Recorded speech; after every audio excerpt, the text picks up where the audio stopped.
The title of today's class is Voluntary Diseases and Voluntary Heart Attacks. Voluntary diseases and voluntary heart attacks. Why would somebody choose to have a heart attack? Doesn't make sense, does it? Nobody chooses to have a heart attack.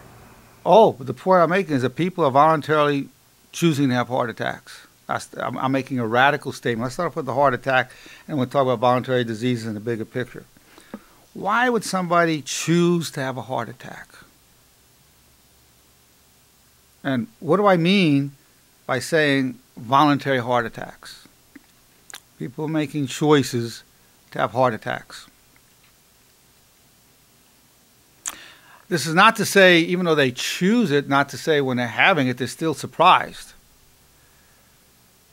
But they chose the heart attack.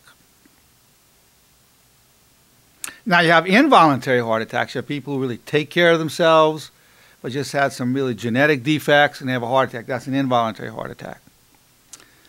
You have diseases that are involuntary. For instance, somebody have cancer, they have mesothelioma, they didn't know that asbestos caused cancer at the time, and so they got cancer. That's involuntary. As opposed to somebody who smokes, knowing it could cause cancer, so that's a voluntary cancer. They chose to have cancer. But we're talking about a voluntary heart attack. Why would somebody choose to have a heart attack? Flora, why would somebody choose that? I don't think anybody chooses to have one. It's just that they're so ill-informed about things. Oh, no, their doctors have told them, you got to stop smoking, you got to stop eating so much bread, Nobody you've got to told lose weight. me about that before that. I didn't realize, well, you know what the problem, you two. Yeah, you were thin at the time, okay? Right, so I was thin. Yeah. I didn't realize that I was eating so bad or whatever. You know, I wasn't informed at that time. So you feel you were leading a healthy lifestyle and how you ate? As far as I know, you ate a lot of junk food, Flora. I always thought you did. But you were thin. Now I do, yeah. but I at that time I didn't realize how much damage it was doing. Probably. Yeah.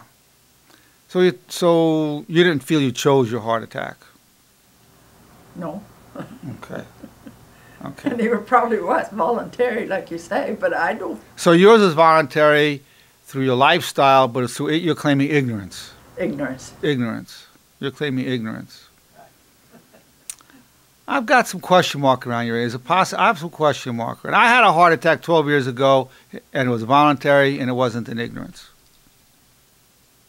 My heart attack that I had 12 years ago, I was about 61. In my 60s, I put on 50 pounds, mostly muscle, because I wanted to be a world champion powerlifter. And I got really big. My body really couldn't handle it, and I was eating all kinds of wrong foods as well as good foods, lifting heavy weights, and triggered a heart attack. And I was willing to, but I knew I was risking my life because I was getting to a point where walking was hard. It was hard to bend over, tie my shoes. It was hard to even get a good night's sleep. I was getting sleep apnea. And I was watching my cholesterol, even in my 50s, go up every year. My blood pressure was going up. My TSH for my thyroid was going up, showing my thyroid wasn't working properly. I wasn't doing anything about it. So mine was not in ignorance. It was just sort of like I was hoping to beat it, set a world record. After my heart attack, I did with a year later, and then again a few years after that, I did set world records, did take the title strongest man in the world for my age and weight, did risk my life to do it. So we all have justifications when we're heading towards a voluntary disease. Mine was I wanted to be the strongest man in the world for my age and weight. Somebody else will say, well, I'm going to continue to eat, I'm going to continue to smoke. You only live once.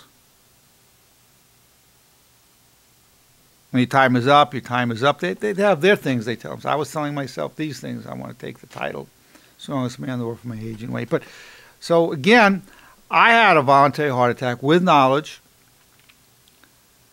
Voluntary heart attack with knowledge as a calculated risk to become very powerful on the bench press. I really needed to do that. So mine was a voluntary heart attack. But of course it was a surprise when I had the heart attack. I was it was a surprise. In fact, I thought it was indigestion, and I started sweating, and heartburn wasn't going away, and sure enough, I was having a heart attack, and it was a bad one. It was a very bad one. Thank God I survived it.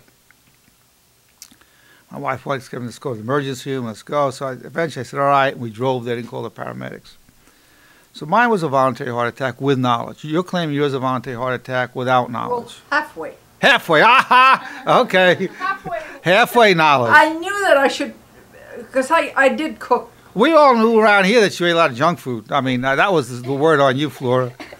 He's telling on you. I know. We all knew that about you. But, yeah, you're right. But I still knew that, that all that was bad. You knew it was bad. Yeah. And you still eat some of that stuff. Yeah. You still enjoy your bad foods. Yes. And you only live once, and you're going to enjoy it. And by God, nobody's going to take it from you. Is that right? Well, I'm trying very hard not to. Yeah. Well, deep down, you don't believe it's going to cause a heart attack or a stroke. Is that right? I believe it. You believe it, but you don't care. Is that right? You don't care? I don't know if I don't care or not, but it's just... Or maybe it doesn't matter whether you live longer or not. Is that the case?